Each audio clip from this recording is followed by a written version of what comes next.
Nice to meet you, everyone. I'm Ba, and I'm going to talk about economic issues related to biopharmaceuticals today. In market theory, the price of a product determined by a balancing point between supply and demand. A drug and biopharmaceutical market also can be explained by market theory, but in this market, there are many players exist. We can categorize these players into two groups. The first group can be supply group, and another group can be demand group. The first topic of today is how new biopharmaceutical discovery get funded. I'll explain this topic in supply domain as shown in the green line. The second topic of today is how biopharmaceuticals affect the patient and public. I'll explain this topic in demand domain as shown in the purple line. Drug and biopharmaceutical developments are costly. In 2003, supply domain spent $82.1 billion in USA. $82.1 billion, it is almost same as 25% of annual Korean government budget. The process also takes almost a decade of research. No one can supply this costly and long-lasting developmental process alone. There are three distinct periods of drug development, and purpose of each period is different. Clinical studies, including approval process, happens in applied research period, so that this period of research mainly funded by whom benefit from the approval, which is a pharmaceutical company. In basic research, players focus on generating knowledge, and it is funded by government agencies as well as research organizations such as universities, national and private research laboratories. In between, there is a process to translate knowledge into pursuable drug targets called translation research, and the research can be happened by cooperation of supplier domains.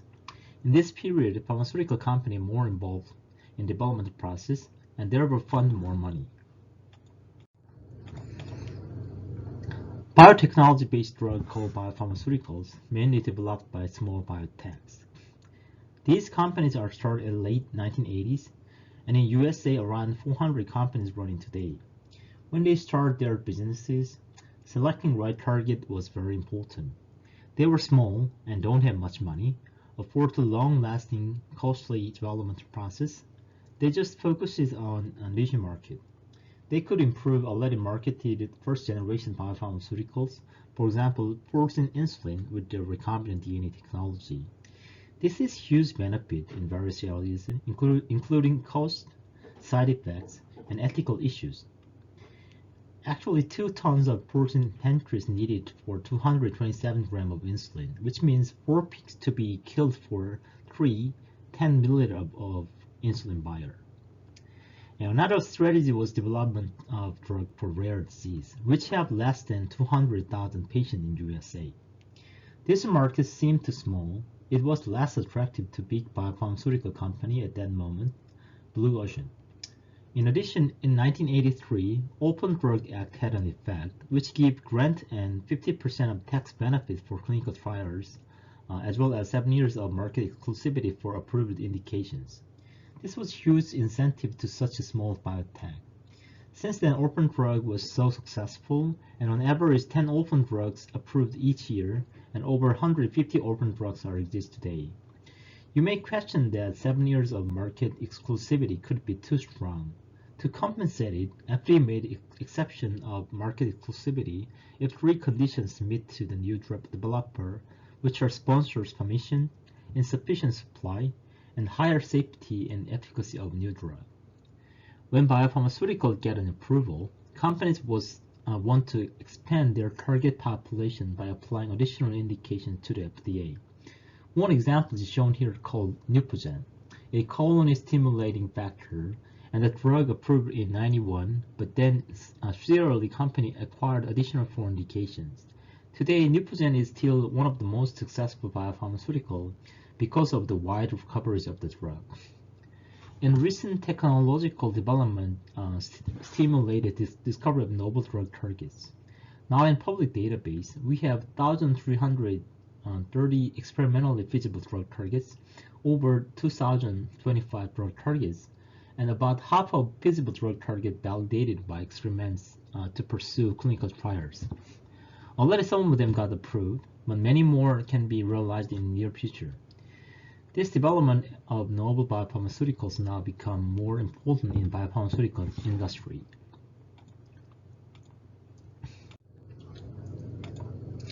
As you could see in the example of Neupogen, white blood cell, granulocyte stimulating colon stimulating factor, the approved indication restricts market size of the drug. Indication is usually included in drug packaging insert, and based on the indication, drug company can marketing their drug to the demander group because FDA restricts marketing of drug within approved indication. Physicians are allowed treating diseases with non-approved off-label indications. This is possible because decision of new drug application in drug company made based on economic consideration. If patient size is too small to make a profit, no matter how effective the drug is, company don't apply the drug for the indication. Thus, indication is not only indicate applicable disease or symptom, but also indicate profitable market of the drug. Historically, companies applied clinical trials sequentially. In other words, after a NDA, new drug application of one drug approved by FDA, company apply another NDA of the drug. While biotechnological knowledge become more variable, companies now can recognize multiple indications before starting approval process. In other words, now they can apply multiple potential indications of one drug simultaneously. This is known as clinical leverage strategy. As you can see in the table, several indications of one NDC, new drug candidate, applied multiple clinical trials, thus have multiple phase of status. When these indications are approved, the company can market a drug for that indication, or company license or sell the indication to other company, which is usually a global pharmaceutical company. Clinical leverage strategy is beneficial in terms of funding as well, because this strategy makes a drug more attractive to investors. When you think about investment, we want to return high profit while leveraging risk of the investment. Investment in pharmaceutical industry is called high risk and high return, and the risk is even greater in recent years. The right part of the slide shows you how harsh the environment becomes. Productivity is declined, expenses increased exponentially, while development and regulatory time profiles has not been changed over time. On average, 10.7 years needed to get one product to be approved. Pharmaceutical industry had a great restructuring to overcome these risks. Pharmaceutical companies merged together, become a giant pharmaceutical company to get a benefit from scale of economics. They also actively acquire biopharmaceutical companies through strategic acquisitions and bond partner biotechs with strategic alliances. As a consequence, big biopharmaceutical companies are now become more like biopharmaceutical company, and biotechs are often now a part of development pipeline within big pharmaceutical companies. In 2005, nearly 2/3 of newly approved drug was biopharmaceuticals, and now top 70% of 10 best-selling drugs in the world are biopharmaceuticals, including Humira, the best-selling biologic in 2014. As a big biopharmaceutical company become investment company, specialization in biologic discovery will continuously happen. Now let's change our attention to the demander group, which is described in the purple line. To analyze the economic benefit of biopharmaceuticals, the demander group, which consists of payer, insurance company, healthcare provider, such as physicians and nurses in hospital, and patients. We need a tool for evaluating cost and benefit of biopharmaceuticals. Pharmacoeconomics is a study of evaluating economic and health impact of medicines, and this is what we need. Let me explain how it works.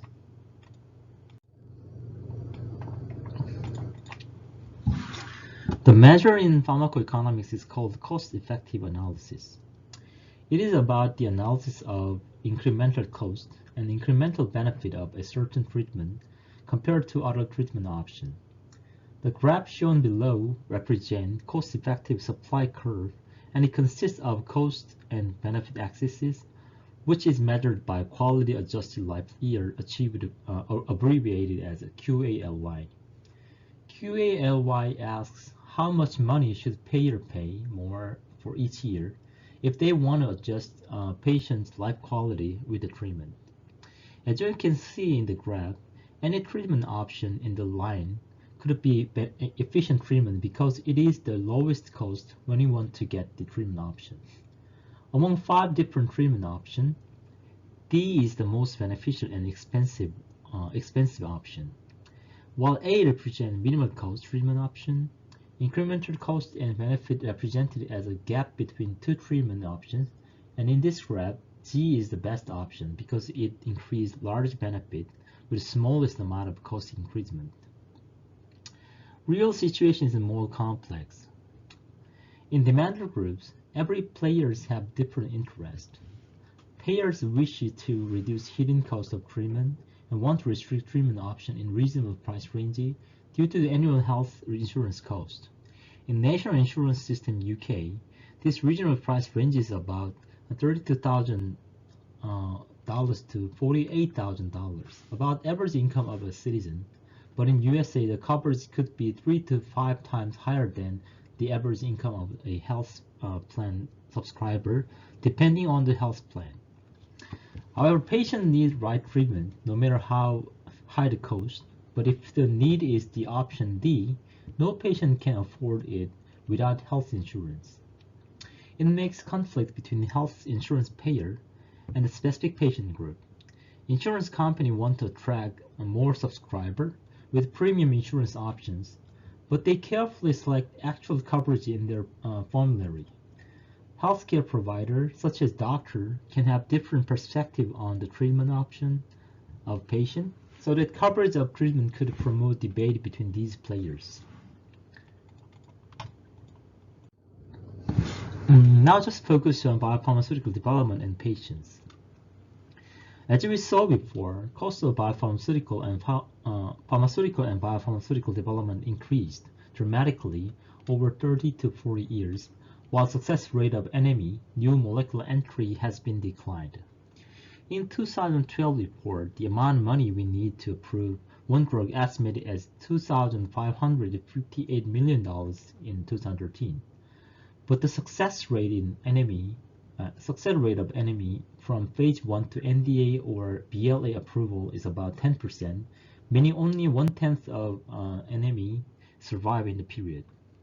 Developmental cost and success rate of biopharmaceuticals are nearly the same as small molecule drug, and considering typical indication in orphan drug, it could make serious problem in the life of patient.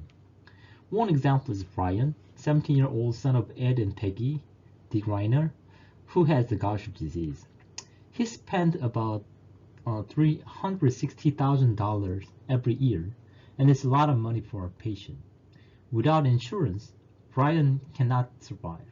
However, when we think about developmental cost of drug, if the drug targeted 200,000 population, the cost for a patient could be $127,900. If we consider marginal incremental cost for production, one more unit of a drug, distribution, and marketing cost, the figure will be even greater.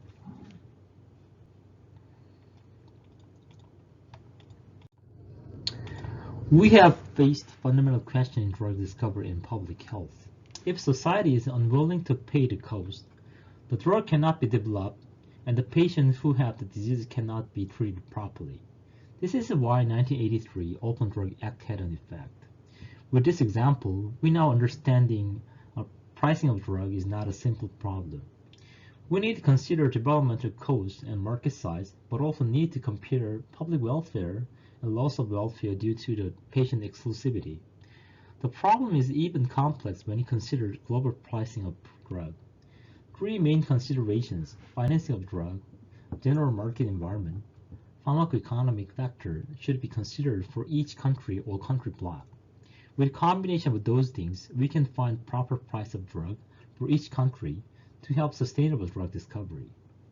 One other factor which have huge impact on the pricing of drug is an issue of generic or biosimilar.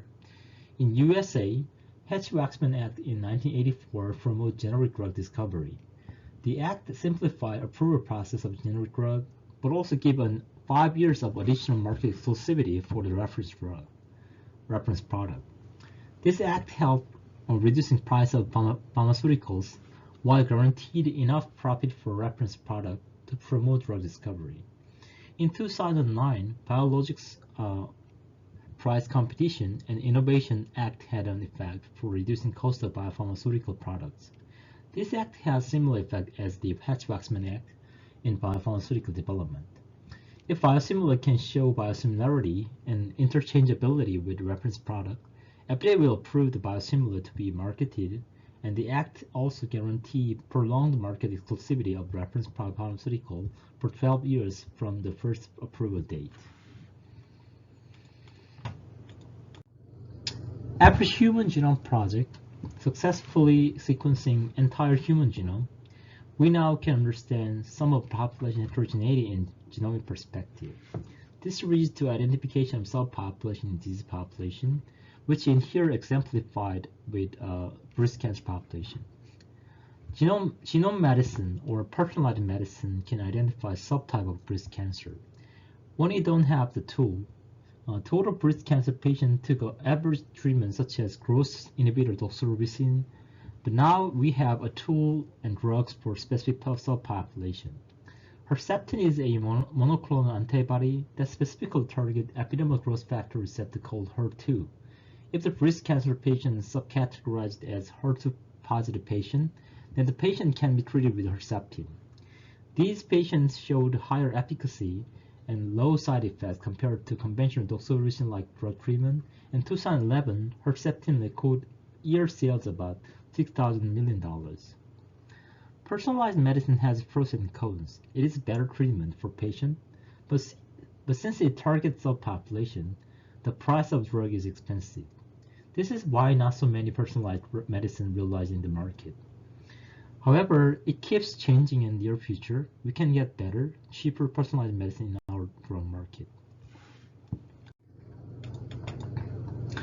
We have discussed about financial issues related to drug discovery. We looked at major players in supply group and in demand group. We now can understand that drug development can benefit social welfare, but decline the productivity and increase the developmental costs are a big problem in the drug industry. Biotechnology continuously innovates drug industry, and thanks to the technology, now 2/3 of best-selling drugs are biopharmaceuticals.